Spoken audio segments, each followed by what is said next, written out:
네, 이재명 당대표의 속개 선언으로 제260자 최고위원회를 속개하겠습니다. 네, 회의를 속개하겠습니다. 먼저 이재명 당대표의 모두 발언이 있겠습니다. 네, 제가 마지막에 하도록 하겠습니다. 네, 박찬대 원내대표의 발언이 있겠습니다.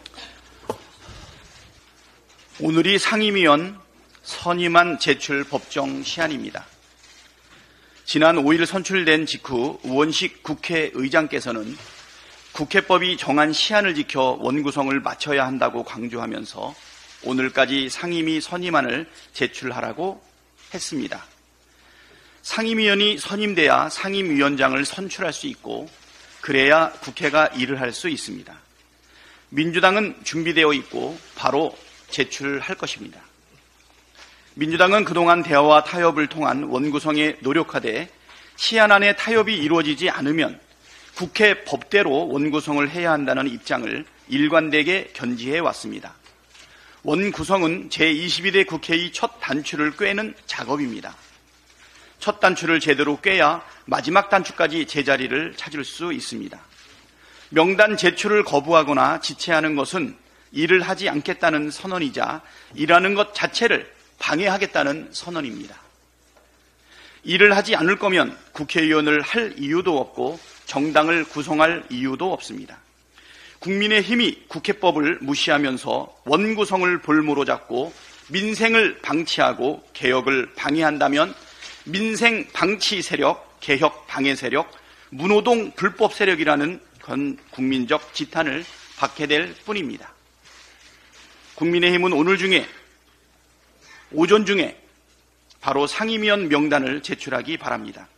만약 질질 끌거나 제출을 거부할 시 이후 벌어지는 일의 모든 책임은 국민의힘에 있다는 점을 분명히 해둡니다. 스스로를 원망하게 될 일을 하지 말고 현명한 선택을 하기를 바랍니다. 지난 3.1절에 세종시에서 일장기를 내걸어 무리를 빚은 바 있는데 현충일이었던 어제 부산의 한 아파트에서 우길기를 걸어 큰 공분을 샀습니다. 해당 아파트는 지난 5.18 때도 우길기를 걸었다고 합니다. 호국 영령을 기리는 현충일에 일본 군국주의의 상징인 우길기를 내건 것은 순국 선열과 호국 영령들을 모욕하는 매우 부적절한 일입니다. 무슨 의도로 내걸었는지 모르겠지만 윤석열 정부 들어 정부와 여권에서 노골적인 친일 커밍아웃이 계속되고 있는 분위기와 무관하지 않다고 생각합니다. 국힘당 소속 도지사가 친일파가 되련다고 했고 한 국힘당 의원은 군국주의의 상징인 우길기와 화해해야 한다는 주장까지 했습니다. 정부도 제정신이 아닌 건 마찬가지입니다. 지난해 5월에는 우길기를 개항한 일본 함정이 부산항에 입항했는데 우리 국방부가 통상적 관례라면서 우길기 개항을 옹호하는 일이 있었습니다. 참으로 기가 막힙니다. 윤석열 대통령부터 무겁게 책임을 느껴야 합니다. 윤석열 대통령부터 우리나라가 손해를 보든 말든 무조건 일본을 편드는 정책으로 일관하니 용기를 얻은 친일파들이 줄줄이 커밍아웃하는 것 아니겠습니까? 맹성과 함께 외교정책의 대전환을 촉구합니다. 무책임한 강대강 대결의 악순환은 해법이 될 수 없습니다. 어제 탈북민 단체가 대북저단을 또다시 살포했습니다. 정부가 북한의 오물풍선에 대응한다면서 9.19 군사합의 전면 효력정지를 결정하고 대북전단 살포를 막지 않겠다는 입장을 밝히자 바로 날려보낸 것입니다. 매우 우려스럽습니다. 남쪽에서는 대북전단을 날려보내고 북쪽에서는 오물풍선 날려보내고 그 피해는 고스란히 국민이 보는데 정부는 말리거나 문제를 해결할 생각은 없고 오히려 싸움을 부추기고 있는 모양새입니다. 군사적 긴장과 대결이 격화되면 될수록 무력 충돌 가능성이 커지고 당장 접경지역 주민들은 직접적인 위험을 감수해야 합니다. 예전처럼 총탄이 날아오고 고사포탄이 날아다니는 상황이 벌어질 수도 있습니다. 이런 상황을 만드는 것이 우리나라와 우리 국민에게 도대체 어떤 이익이 됩니까? 지금 필요한 것은 군사적 긴장 고조가 아니라 평화가 깨지지 않도록 하는 실효성 있는 대책입니다. 민간 단체의 무책임한 대북전단 살포를 자제시키고 북한과 대화를 통해 상황을 안정적으로 관리하면서 평화를 유지하는 데 정부가 주력해야 합니다. 실익은 없고 피해만 양산하는 것은 결코 좋은 대책이 될 수 없습니다. 네, 다음으로 정청래 최고위원의 발언이 있겠습니다. Very strange, 매우 이상합니다. 세계 수준의 호주 최대 석유 개발회사 우드사이드가 한국 영일만 일대 심해 탐사 사업이 더 이상 가망성이 없다고 작년 1월 철수했다고 합니다. 우드사이드는 한국석유공사와 맺은 계약에 따라 해저 광구에서 해저 광물을 탐사, 채취, 취득하는 권리인 조광권 50%를 확보했으나 이를 포기한 것이었습니다. 기업의 목표는 이윤 추구입니다. 만약 영일만 일대에서 석유가 콸콸 쏟아져 나온다면 천문학적인 이익을 볼 것인데 우드사이드는 이를 포기한 것입니다. 윤석열 대통령이 콕 집어 홍보한 액트 지오사 예상대로 석유가 매장되어 있고 이를 개발하면 막대한 이익이 발생할 것으로 예상되는데 우드사이드는 세기적 바보 선언 같은 결정을 한 것입니다. 삼성 시가총액 5배의 가치가 있다는 액트 지오사와 그럴 가망성이 없다는 우드사이드사의 예측, 분석, 판단이 엇갈립니다. 어느 회사 판단이 맞을까요? 두 회사의 본사 전경 모습입니다. 이것이 우드사이드이고 이것이 액트 지오사 본사 사옥 건물입니다. 여러분들은 어떤 생각이 드십니까?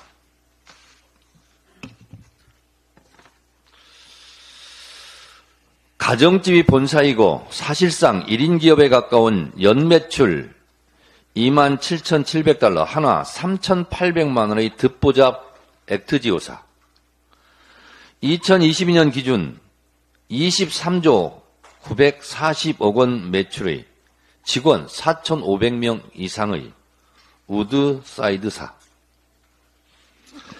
본사 건물과 직원수 매출액 규모가 선입견의 영역이고 진실의 문을 여는 결정적 열쇠는 아니겠지만 아무래도 찜찜합니다. 베리베리 스트레인지합니다. 1980년대 선풍적인 인기를 끌었던 제7광구란 노래가 있습니다. 나의 꿈이 출렁이는 바다 깊은 곳, 흑진주, 빛을 잃고 숨어있는 곳, 제7광구, 검은 진주. 1974년 대한민국과 일본 간의 양국에 인접한 대륙북 남부구역 공동개발에 관한 협정에 따라 석유 매장 가능성이 높은 이 구역을 한국과 일본이 공동개발 작업을 했었습니다. 1980년부터 한일 양국이 시험적으로 7개 시추공을 뚫었고 작은 양이긴 하지만 3개 시추공에서 석유와 가스가 발견되기도 했습니다. 1980년 일본은 경제성이 없다는 이유로 86년 일본은 경제성이 없다는 이유로 개발 중단을 선언했고 일본의 꿍꿍이 속대로 내년 6월이면 협정 종료를 통보하게 될지도 모르겠습니다. 그렇게 되면 새로운 해양법에 따라 제7광구의 90%는 일본에 귀속되는데 최대 2028년까지 일본이 버티고 그 후 일본이 독자적으로 개발해 석유가 콸콸 생산된다면 100% 일본 권한이 됩니다. 윤석열 정부는 영일만 유혹도 중요하지만 제7광구에 대한 혹시 모를 한국의 이익 침해에도 관심을 갖기 바랍니다. 일본의 국익이 아닌 한국의 국익에도 제발 관심을 갖기 바랍니다. 영일만 석유 파동에 천공의 그림자가 짙게 드리워져 있고 지지율만의 국면 전환용으로 석유 희망 고문이 되지 않기를 바랍니다. 저도 영일만에서 석유가 쏟아져 나왔으면 좋겠습니다. 앞으로 영일만 석유 게이트가 되지 않기를 바랄 뿐입니다. 이원석 검찰총장은 김건희 공개 소환을 띄우고 서울중앙지검은 사실과 다르다며 맞서는 형국입니다. 특검을 왜 거부합니까? 죄졌으니까 거부하지. 왜 공개 소환을 거부합니까? 죄 지은 게 없다면 억울함을 깨끗하게 털고 싶다면 김건희 여사는 검찰총장의 방침대로 내가 나가겠다. 떳떳하게 공개적으로 조사받기 바랍니다. 모든 아내는 법 앞에서 평등해야 합니다. 네, 다음으로 고민정 최고위원회, 다음으로 서영교 최고위원회 발언이 있겠습니다. 신뢰도 21% 윤석열 대통령의 영일만 석유 시추 브리핑은 국민의 관심이 아닌 국민의 의심만 산 시츄에이션이었습니다. 왜 지금 저런 발표를 하지? 갑자기 윤석열 대통령의 발표가 있자 관련 주식이 불기둥처럼 주가가 올랐다고 합니다. 과연 이 발표로 이득을 보는 사람들은 윤석열 대통령과 무슨 관계가 있을지 의심하지 않을 수 없습니다. 김건희 윤석열 대통령 부인의 주가 조작이 만천하에 드러났음에도 불구하고 제대로 해결되지 못한 이 시점에 윤석열 대통령의 갑작스러운 발표로 이득을 본 불기둥처럼 치솟아 오른 주가 조작 관련해서 과연 이 발표로 이득을 보는 자 누구인지, 그 이득을 보는 자의 그림자들이 어른거리고 있는데 대한민국 국민들이 그리고 우리가 꼭 어른거리는 그 그림자를 추적할 것입니다. 눈덩이처럼 의혹이 불어날 것이고 그것에 대한 추적을 확실하게 할 것입니다. 윤석열 대통령의 발표는 모두 다 의혹투성입니다. 첫 번째, 해당 광구는 한국석유공사와 15년 동안 협업했던 호주의 글로벌 대기업 우드사이드가 장래성이 없다며 2023년 손을 뗀 사업이라고 하지 않습니까? 조금 전 발표처럼 우드사이드사는 연매출이 23조입니다. 그리고 액트지오는 연매출이 3,800만 원이라고 합니다. 이것에 대해서 국민들은 이야기합니다. 그래, 가능성 있어도 좋아. 그런데 우리가 믿을 만한 사람들에게 맡겨야 되는 거 아니야? 나라 국민 세금이 들어가면 믿을 만한 기업에게 맡기고 믿을 만한 사업을 해야 되는 거 아니겠습니까? 그런데 시작부터 의혹투성이면 되겠습니까?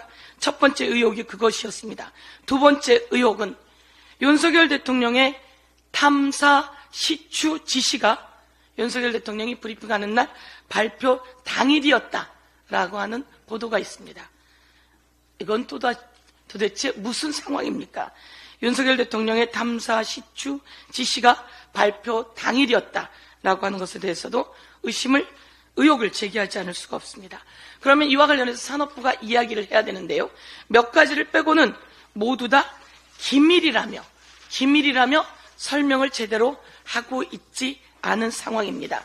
이런 의혹이 눈덩이처럼 불어나고 있는 이 상황, 대통령은 대한민국 국민의 혈세가 들어가는 만큼 철저히 국민 앞에 공개해야 합니다. 그동안 대통령실을 용산으로 이전했고 또 수없이 많은 해외 순방이 있었고 부산 엑스포가 있었고 그럼에도 불구하고 모든 것이 혈세 낭비였습니다. MB 정부 시절 자원 개발이라며 있었던 혈세 낭비가 오버랩되는 것은 모두 자연스러운 일입니다. 한 가지만 더 말씀드리겠습니다. 현충일 날 대통령이 이런 말을 했습니다. 평화는 굴종이 아니라 힘이다, 이렇게 이야기했습니다. 평화가 꼭 필요합니다. 윤석열 대통령에게 경고합니다. 윤석열 대통령이 말하는 굴종이란 대일본에 대한 윤석열 대통령의 자세입니다. 후쿠시마 오염수를 오염 처리수라고 말한 대통령의 굴종, 위안부 관련한 내용을 대통령이 마음대로 결정한 굴종, 일본에게 아무 말 하지 못하는 그것이 진짜 굴종입니다. 평화는 굴종이 아니라는 것을 다시 한번 상기시킵니다. 이상입니다. 네, 다음으로 장경태 최고위원의 발언이 있겠습니다. 국민의힘이 오늘 24시까지 교섭단체 대표가 상임위원 배치해야 하는 법을 지키지 않는다면 법이 정한 절차대로 진행해야 합니다. 여야가 합의하는 것도 법을 어떻게 지킬지 합의하는 것이지 법을 어기기로 합의할 수는 없습니다. 내일 아침이라도 출근할 준비는 되어 있습니다. 대한민국 국회법에 따라 자정까지 원구성 시한을 지키시기 바랍니다. 윤석열 대통령이 나홀로 주장한 석유 보물선이 난파선일 수도 있다는 보도가 여러 곳에서 나오고 있습니다. 우드사이드도 국제 신용평가 업체 S&P도 포항 석유는 어렵다고 분석했습니다. 국민은 여전히 MB의 자원 개발 사기극을 기억하고 있습니다. 특히 전 세계 리튬 매장량의 47%를 차지한다는 볼리비아에 2,500억 넘는 차관을 제공했던 우유니 리튬 개발 사업은 볼리비아 정부의 리튬 국유화 결정으로 인해 아무 성과 없이 4년 만에 계약이 폐기되어 버렸습니다. 리튬왕 이명박이라는 선동 자료만 지금까지 남아있을 뿐입니다. 이젠 석유왕 윤석열이 되고 싶은 것입니까? 이처럼 권위 있는 기관, 기업의 보고서가 있는데 윤석열 대통령은 어째서 유독 액트지오 분석 결과만 신뢰합니까? 산업부의 보고를 받고 제대로 정식으로 상의하셨는지 국정 브리핑까지 열게 된 경위와 함께 투명하게 밝히시기 바랍니다. 김건희 여사의 대통령실 화보 촬영 행보가 검찰청 앞 포토라인으로 뒤바뀔지 지켜보겠습니다. 지난달 16일 김건희 여사의 공개 행보 재개에 이어 이틀 전 단독 행보까지 재개된 가운데 검찰이 김건희 여사를 공개 소환할 방침이라는 보도까지 나왔으나 중앙지검은 또다시 말을 바꾸면서 사실이 아니라고 즉각 해명했습니다.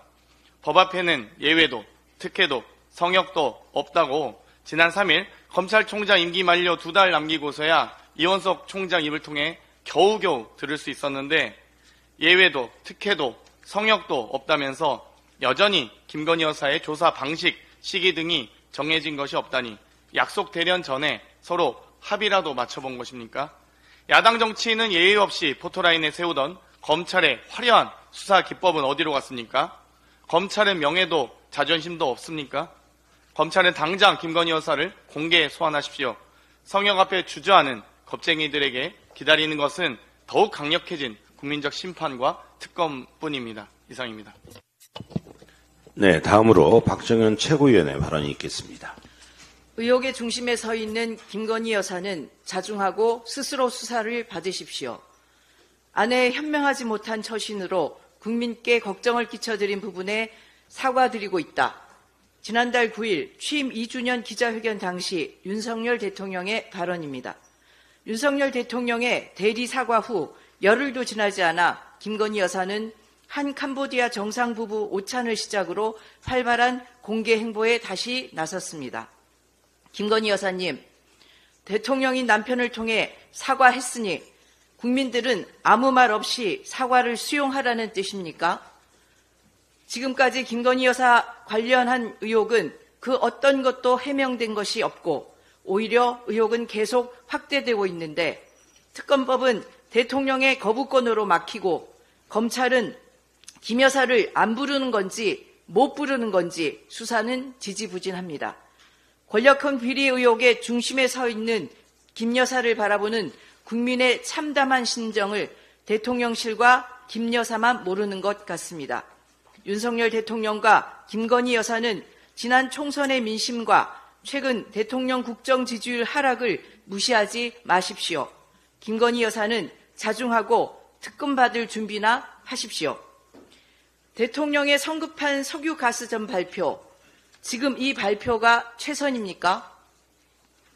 산유국의 꿈, 누군가는 가슴이 뛰겠지만 저는 한숨과 걱정이 쌓이고 있습니다. 산업부 장관에 따르면 석유가스전의 상업개발 개시 시점은 2035년이라고 합니다. 2035년은 EU, 영국, 일본, 캘리포니아주가 내연기관차 판매 금지를 시작하는 해입니다. 심지어 중국도 2035년부터 신규 내연기관차 생산을 중지할 예정입니다. 앞으로 석유 수요가 줄어들 것이 확실한데 수천억 원을 들여 탐사 시추를 한 뒤 10여 년 후부터 생산에 들어가는 석유 가스전을 개발하는 것이 기후위기 시대 대한민국 미래 성장을 위해 과연 맞는 결정입니까? 최근 석탄 광산이 문을 닫고 있습니다. 석탄 매장량이 없어서가 아닙니다.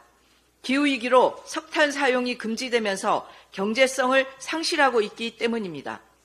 전 세계가 바쁘게 재생에너지와 전기차 시대로 넘어가고 있습니다. 수천억, 수조 원을 들여 석유 가스전을 개발할 것이 아니라 지금은 풍력, 태양광 등 재생에너지 사업에 투자해야 합니다. 자신들이 성인으로 성장하고 생존할 수 있을지를 우려해 기후소송을 하고 있는 청소년들에게 윤석열 대통령과 정부는 답해야 합니다. 다음으로 전원수 최고위원의 발언이 있겠습니다. 어제는 현충일이었습니다. 윤석열 대통령은 국가유공자와 보훈가족을 초청한 오찬 자리에서 국가를 위해 헌신한 영웅과 그 유족들을 기억하고 예우하는 것은 국가의 마땅한 책무이고 우리의 정체성을 지키는 것이라고 하면서 안전한 일상을 영유할 수 있도록 국민의 생명과 안전을 지키고 있는 군인, 경찰, 소방관 등 제복 근무자들의 노고도 잊지 않겠다고 약속했습니다. 지금 해병대 최상병 사건의 전말이 대통령 수사 개입으로 은폐 조작되고 있었음이 드러나고 있는데 어떻게 이런 말씀이 나오십니까? 국방부 조사본부가 8월 2일 경찰로부터 회수한 해병대 수사단의 최상병 사망사건 수사 기록을 검토했습니다. 그리고 나서 조사본부가 8월 14일에 작성한 고 최상병 사망사고 관계자별 정황 판단 보고서에는 임성근 전 사단장이 수색할 때 가슴 장화를 신게 하고 안전보다는 언론 보도에만 신경을 썼다는 임 전 사단장의 범죄 혐의가 구체적으로 담겼던 것이 확인됐습니다. 하지만 일주일 뒤 조사본부는 결국 임 전 사단장은 빼고 대대장 2명의 혐의만 적시해 수사 기록을 경찰에 넘겼습니다. 윤석열 대통령은 국민의 생명과 안전을 지키다 억울하게 사망한 해병대 최상병부터 잊지 않아야 합니다. 이것이 해병대원 특검이 반드시 관철되어야 하는 이유입니다. 지방이 살아야 대한민국이 삽니다. 22대 국회에서 우리 당 부울경 의원님들 중심으로 부울경 메가시티 특별법이 발의되었습니다. 단일 시도 단위 정책과 지원만으로는 수도권 1급 체제를 타개할 수 없기에 메가시티는 반드시 필요합니다. 그런데 이 메가시티라는 것이 지자체장들의 강력한 의지가 중요합니다. 2022년도 지방선거에서 부산시장, 울산시장, 경남도지사가 국민의힘으로 바뀌자마자 부울경 특별연합이 폐기된 이유입니다. 집권 여당이 부울경 메가시티 좌초시키고 총선 내내 메가서울만 외쳐대더니 지금은 갑자기 대구 경북을 중심으로 대구 경북 연합이 급속도로 추진되고 있습니다. 당선되자마자 적극적으로 부울경 특별연합을 파기하고 경북인, 경주 포항을 해오름 동맹으로 강화한다는 울산시장의 입장도 참으로 난처할 것 같습니다. 무능하고 무책임한 정권의 국가균형 발전 실패는 2년이면 충분합니다. 국민의힘에서도 부산, 울산, 경남의 통합이 필요하다고 강조했다는데요. 수도권 초집중 문제, 저출생 문제를 한꺼번에 해결할 수 있는 부울경 메가시티가 속히 재추진될 수 있도록 부산, 울산, 경남, 광역지자체장들과 정부의 변경된 입장과 의지를 보여주십시오. 이상입니다. 네, 마지막으로 이재명 당대표의 발언이 있겠습니다. 네, 11차 전력수급기본계획 실무안이 발표된 것 같습니다. 재생에너지의 획기적 확대는 환경은 물론 경제, 산업의 생존을 위해서 필수 불가결한 일입니다. 우리 시대가 당면한 최대 과제라고 할 수 있습니다. 그런데 이번에 수립 아닌 11차 전력수급 기본계획 실무안을 보면 정말로 걱정되는 부분이 많습니다.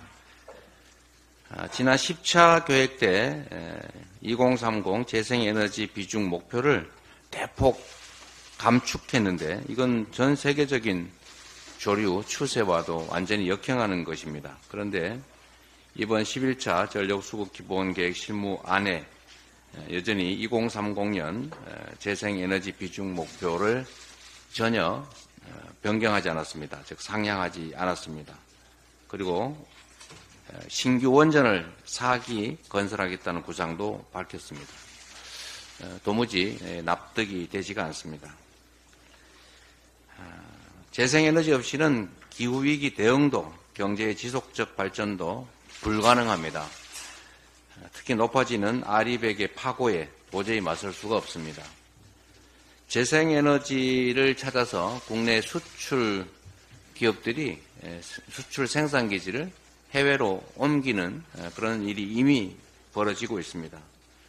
나중에 수출 기업들의 생산기지 해외 이전으로 국내 일자리가 다 사라지고 더 이상 어떻게 해볼 여지가 없는 그런 때 가서 대책을 세워봐야 이미 늦습니다. 정부는 재생에너지를 대대적으로 확대하는 방향으로 제11차 정인력 수급 기본계획을 전면 재검토해야 합니다. 그리고 이번에 다시 한번 말씀드립니다. 기후위기 대응과 실효적인 에너지 정책 설계를 위해서 기후에너지부 신설을 다시 한번 촉구합니다. 국회 원구성과 관련해서 갑론을박이 많은 것 같습니다. 중요한 것은 국민의 뜻이고 그리고 기준으로는 헌법과 국회법입니다. 노는 국회가 아니라 일하는 국회가 되어야 됩니다. 또 국정을 책임진 주체는 정부와 여당입니다. 타협을 시도하고 조정을 해보되 타협이 되지 않으면 합의가 되지 않으면 합의가 될 때까지 무한하게 미룰 것이 아니라 헌법과 국회법 그리고 국민의 뜻에 따라서 다수결 원리로 원구성을 하는 것이 타당할 것입니다. 법대로 신속하게 일하는 국회를 만들어가면 좋겠습니다. 이상으로 회의를 마치겠습니다.